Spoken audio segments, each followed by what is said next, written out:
Hi, thanks for dropping by to view my video. Before I begin, I'd like to thank two YouTube personalities, Jess's Jungle and All Canadian Reptile Girl. I put the links to their YouTube channels in the description below this video.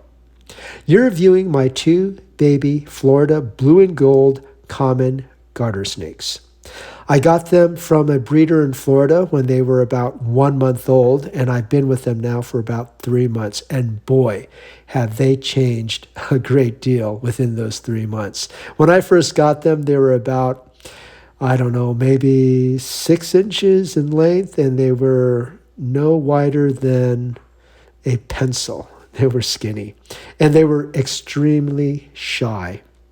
In fact, they were so shy, I wouldn't see them 99% of the time. The 1% of the time that I did see them, I would just see their heads pop out of their hiding spot for about a second or two, or occasionally I would see them poop in the open area, and after they were done, they would immediately scurry back into their hiding spot, and I wouldn't see them for the rest of the day or night. This obviously concerned me as a new snake owner, so I did some research, and I came across Jess's Jungle. In her YouTube channel, she has a video about baby snakes. And I learned from that video that baby snakes have the natural instinct to hide in order to avoid being eaten by predators. So in the wild, you will seldom see a baby snake strolling out in the open. Great. So now I felt better because now I realized the reason that my two baby Florida blue and gold common garter snakes were hiding all the time. They were just doing something that was naturally instinctive to them when they're in a new environment. The other thing that Jessa talks about in her video is the importance of the snake owner to be patient, to leave them alone and let them come out on their own when they are ready, which usually takes about 2 to 3 months. And that's what I did, and Jessa was right.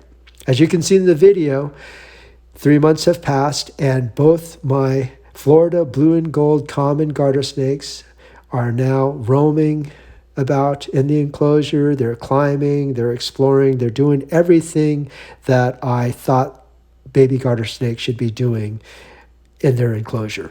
So I'm really happy about that. And they're doing it in front of me because they don't see me as a threat or a danger to them, which brings me to the second video that I viewed, and that is from All Canadian Reptile Girl. She did a video about the way snakes process their environment and the beings that are in their environment. She breaks it down into 4 elements. 1, is the being in my environment a danger to me? 2, is the being in my environment going to eat me? 3, is the being in my environment a place for me to hide or use as shelter? And 4, is the being in my environment a possible mate?